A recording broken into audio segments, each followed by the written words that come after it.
combination of life, death, and barbecue. So Lisa. Thank you. So I'm going to use my whole 5 minutes, I decided. And it used to be hard to read something so short, but I went to this reading last week with, or 2 weeks ago with Lydia Davis, who only read 1-paragraph short stories. So I was emboldened by that. So I'm going to read 3 short parts of this memoir, which really started out as me trying to write a history of my father while he was still alive. And the only thing you need to know is that I grew up here, my parents raised me here, but my father was from a tiny farming town in central Georgia. And we go down there to visit. In Georgia, my father lives from errand to errand, repair to repair, enterprise to enterprise. He keeps lists in a small spiral notebook or on index cards or the backs of envelopes, and he scratches off items as each is accomplished.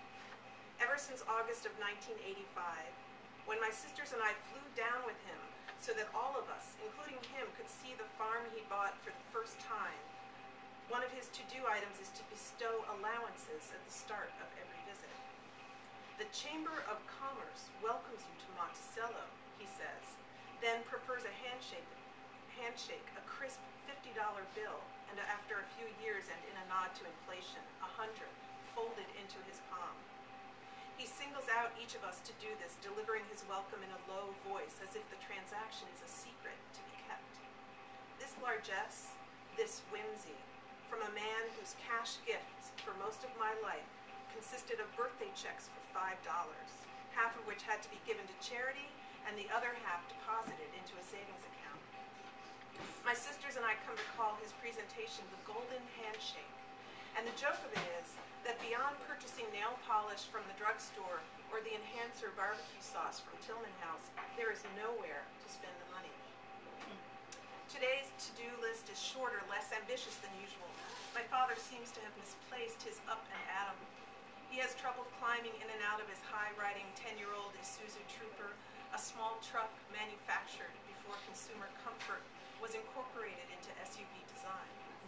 He alley-oops one leg into the truck using progressive swings, then shifts his body weight into the center of the passenger seat in labored increments before picking up the other leg with both hands and pulling it up after him. Sometimes during this process he lets out a little laugh. A chortle I take to mean, this is how it is. We'll just carry on. Do not pity me. Old age is hell, is the most he'll say out loud. Or tacking on the nickname coined for me by his one grandchild. My legs don't work so good, Lise. For my father, this is as bare as he's willing to get. It's more than I am used to.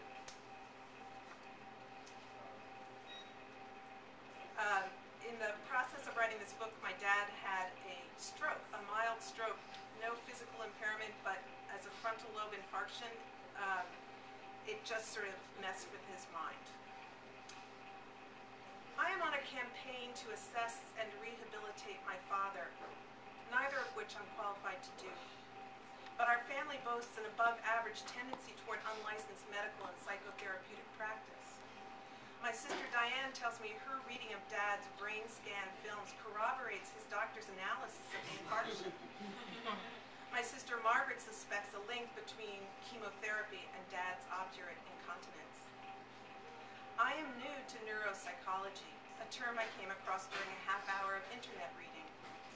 Theoretically speaking, I'm collecting data in order to build a template for understanding the constraints that now frame Dad's life. Practically speaking, Dad makes for a difficult case study. He has no paralysis, no aphasia. Such physical impedance is measurable, but the disinhibition of a damaged frontal lobe, Dad's likely manifestation, would be easier to perceive if the patient had previously exhibited any signs of inhibition. For example, is Dad's recently expressed desire to have a menagerie at the farm, corralled so that the animals can be viewed from the sunroom window, pathological, or the deadline-conscious desire of a terminally ill farm-loving man? Considering his 6-week rooster rental some years ago, so that his wife could hear its morning cock-a-doodle-doos, it seems possible that this is just Dad. In my desire to understand my father's brain, I do not protest when he heads for the driver's side of his car on the morning of the eye exam. I want to see how he drives. Surely his 3,500-pound luxury sedan is the best possible car to employ for the task. Surely it did well in crash tests. Surely I will be buckling my seatbelt. And then the last piece of this is that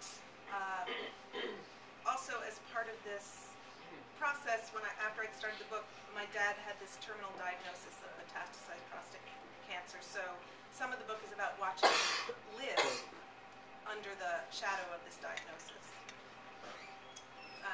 This is just a small contemplation about it.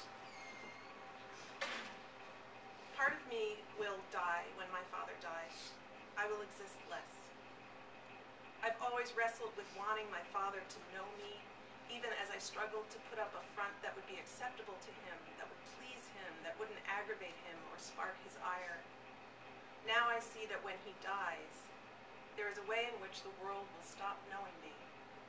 There will be an end to a singular place I hold in another person's heart, all the more precious in how constant it's been, despite his despotism, his unattainable and shifting standards.